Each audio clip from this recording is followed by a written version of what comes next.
111. Surat Al-Fatihah Juz 11 Surat Al-Fatihah, Pembukaan.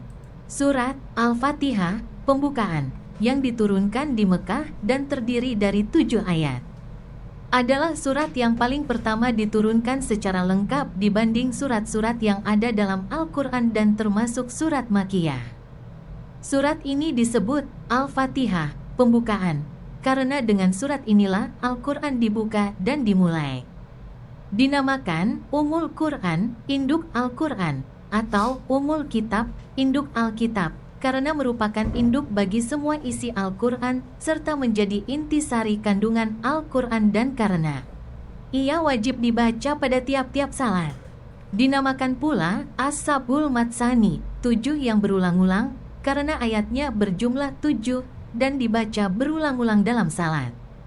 Surat ini mengandung beberapa unsur pokok yang mencerminkan seluruh isi Al-Quran, yaitu 1. Keimanan. Beriman kepada Allah yang Maha Esa terdapat dalam ayat kedua. Dinyatakan dengan tegas bahwa segala puji dan ucapan syukur atas sesuatu nikmat itu bagi Allah. Karena Allah adalah pencipta dan sumber segala nikmat yang terdapat dalam alam ini. Di antara nikmat itu ialah nikmat menciptakan, nikmat mendidik dan menumbuhkan. Kata Rabb dalam kalimat Rabbul Alamin tidak hanya berarti Tuhan dan penguasa, tetapi juga mengandung arti tarbiyah, yaitu mendidik dan menumbuhkan. Hal ini menunjukkan bahwa segala nikmat yang dilihat oleh seorang pada dirinya sendiri dan alam ini bersumber dari Allah, karena Allah lah yang maha berkuasa di alam ini. Pendidikan, penjagaan dan penumbuhan oleh Allah di alam ini haruslah diperhatikan dan dipikirkan oleh manusia sedalam-dalamnya, sehingga menjadi sumber pelbagai macam ilmu pengetahuan yang dapat menambah keyakinan pada keagungan dan kemuliaan Allah serta berguna bagi masyarakat. Oleh karena keimanan, ketauhidan merupakan persoalan pokok, maka di dalam surat Al-Fatihah tidak cukup dinyatakan dengan isyarat saja, tetapi juga ditegaskan dan dilengkapi oleh ayat kelima, yaitu Iyyaka na'budu wa iyyaka nasta'in, hanya Engkaulah yang kami sembah dan hanya kepada Engkaulah kami mohon pertolongan. Yang dimaksud dengan yang menguasai hari pembalasan ialah pada hari itu Allah lah yang berkuasa. Segala sesuatu tunduk kepada kebesarannya sambil mengharap nikmat dan takut kepada siksaannya. Hal ini mengandung arti janji untuk memberi pahala terhadap perbuatan yang baik dan ancaman terhadap perbuatan yang buruk. Ibadah yang terdapat pada ayat 5 semata-mata ditujukan kepada Allah. Lihat catatan kaki ayat 6 surat Al-Fatihah. 2. Hukum-hukum. Jalan kebahagiaan dan bagaimana cara menempuh jalan tersebut untuk memperoleh kebahagiaan dunia dan akhirat. Maksud hidayah di sini ialah hidayah yang menjadi sebab mendapatkan keselamatan, kebahagiaan dunia dan akhirat berupa keyakinan, akhlak, hukum-hukum dan pelajaran. 3. Kisah-kisah. Kisah para nabi dan orang-orang terdahulu yang menentang Allah. Sebagian besar ayat Al-Quran memuat kisah-kisah para nabi dan orang-orang terdahulu yang menentang Allah. Yang dimaksud dengan orang yang diberi nikmat dalam ayat ini ialah para nabi, para sidikin, orang-orang yang beriman dengan sungguh-sungguh, syuhada, orang-orang yang mati syahid, dan salihin, orang-orang yang saleh. Sementara itu, yang dimaksud orang-orang yang dimurkai dan orang-orang yang sesat ialah golongan yang menyimpang dari ajaran Islam. Perincian hal yang telah disebutkan di atas terdapat dalam ayat-ayat Al-Quran pada surat-surat yang lain. Juz 11 dengan menyebut nama Allah yang Maha Pengasih dan Maha Penyayang. 1. 2. Segala puji 2 bagi Allah, Tuhan semesta alam. 3. 3. Maha Pengasih dan Maha Penyayang. 1. Berarti, saya memulai membaca Al-Fatihah ini dengan menyebut nama Allah. Tiap-tiap pekerjaan yang baik hendaknya dimulai dengan menyebut nama Allah, seperti makan, minum, menyembelih binatang untuk dimakan dan sebagainya. Allah ialah nama Zat yang Maha Suci, yang berhak disembah dengan sebenar-benarnya, yang tidak membutuhkan makhluknya, tetapi makhluklah yang membutuhkannya. Ar-Rahman, Maha Pengasih, salah satu nama Allah, yang memberi pengertian bahwa Allah melimpahkan karunia-Nya kepada semua makhluknya. Sementara itu, Ar-Rahim, Maha Penyayang, memberi pengertian bahwa Allah senantiasa bersifat rahmat. Allah hanya melimpahkan rahmat-Nya kepada orang-orang yang beriman.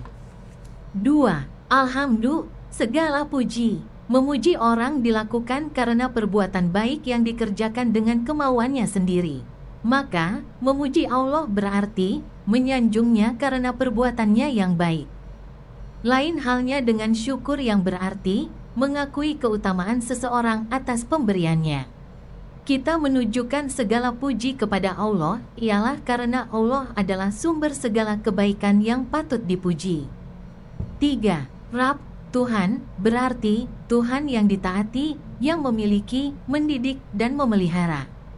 Lafaz Rabb hanya dapat dipakai untuk Tuhan saja kecuali jika ada sambungannya, seperti Rabbul Bait, tuan rumah. Petik terbalik alamin, semesta alam, semua yang diciptakan Allah, terdiri dari berbagai jenis dan macam, seperti manusia, hewan, tumbuh-tumbuhan, benda-benda mati, dan sebagainya. Allah pencipta semua itu. 4. Yang menguasai. 1. Hari pembalasan. 2. 5. Hanya kepada Engkaulah kami menyembah. 3. Dan hanya kepada Engkaulah kami mohon pertolongan. 4. 6. Tunjukilah kami. 5. Jalan yang lurus. 7. Yaitu jalan orang-orang yang telah Engkau anugerahi nikmat. Bukan jalan orang-orang yang dimurkai, yang mengetahui kebenaran dan meninggalkannya, dan bukan pula jalan orang-orang yang sesat, yang meninggalkan kebenaran karena ketidaktahuan dan kejahilan.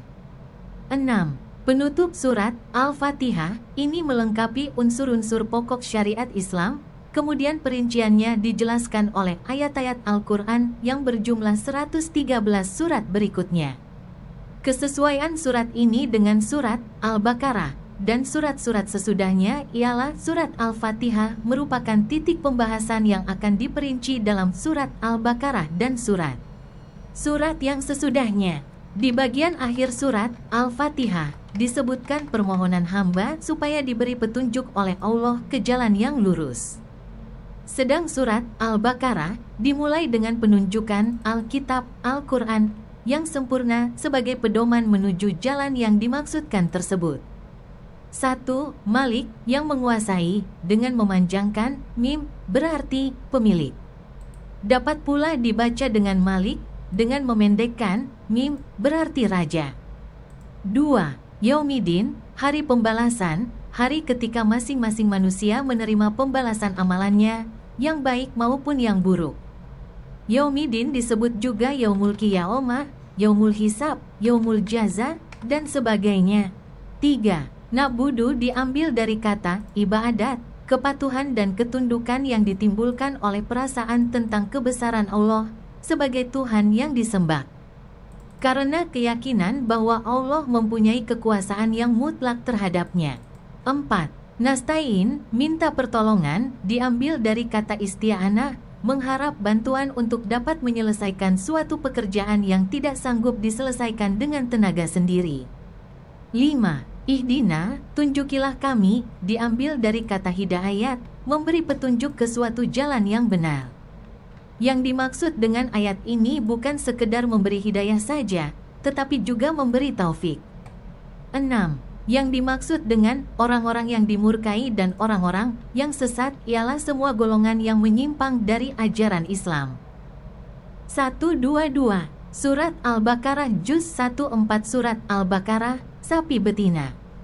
Surat Al-Baqarah